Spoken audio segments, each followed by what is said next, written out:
সার্জিস আলম যে গাড়ির শোডাউনটা করলেন আমার জীবদ্দশায় আমি কখনো দেখিনি। এমন শোডাউন হতে পারে কিন্তু আমি চোখে দেখিনি। 3 মিনিট 49 সেকেন্ডের একটা ভিডিও দেখলাম। পুরো ভিডিও জুড়ে শুধু গাড়ি আর গাড়ি। সার্জিস আলম তার এলাকায় গিয়েছেন পঞ্চগড়ে। ওনার ভাষ্যমতে পঞ্চগড় অবহেলিত এলাকা, এখানে গত 16 বছরে কোনো উন্নয়ন ঘটেনি।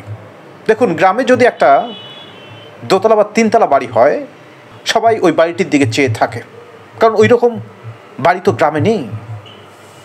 অর্থাৎ অনুন্নত এলাকা পঞ্চগড়ে 3 মিনিট 49 সেকেন্ডের ভিডিওতে যদি গাড়ি আর গাড়ি আমি দেখি, আমি তো চোখের পলক ফেলিনি। তাহলে রাস্তা দিয়ে যখন এই শোডাউনটি গিয়েছে, 2 রাস্তার ধারে লোকের লোকারণ্য হওয়া কথা ছিল। এত গাড়ি একসঙ্গে তারাও তো চোখে দেখেনি। আমি গাড়ি দেখেছি, রাস্তার 2 ধারে লোক দেখিনি। গাড়ির ভিতরে অবশ্যই লোক ছিল। আমি প্রশ্ন করব না সার্জিস আলম গাড়ি কোথায় পেয়েছে। সার্জিস আলম ছাত্র নেতা থেকে এখন রাজনৈতিক নেতা হয়েছে। যদিও উনি অঙ্গীকার করেছিলেন বৈষম্য বিরোধী প্ল্যাটফর্মকে ব্যবহার করে কোনোদিনও রাজনৈতিক দল হবে না, উনি ওনার কথা রাখতে পারেননি।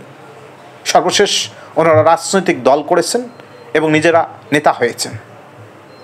দেখুন, ছাত্র নেতা হিসেবে ভালোবাসা পেয়েছেন অনেকের, আপনাদের আন্দোলন সাকসেস হয়েছে, কিন্তু পরবর্তীতে রাজনৈতিক নেতা হিসেবে আপনাদের কতজন মেনে নিয়েছে প্রশ্ন থাকতে পারে।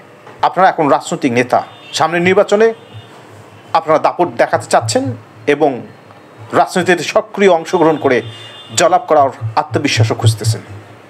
পঞ্চগড়ে আপনি ঢুকেছেন, নিশ্চয়ই কোনো পরিকল্পনা ছাড়া ঢুকেননি।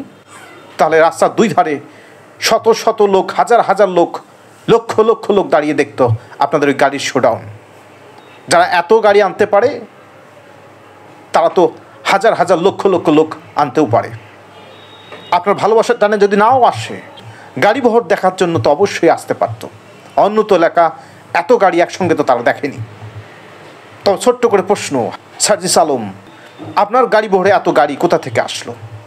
তারা কি ভালোবেসে এসেছে, না আপনার প্রতি আকর্ষিত হয়ে এসেছে? তারাও আপনাকে নেতা মেনে রাজনৈতিক স্রোতে ভাসাতে চায়।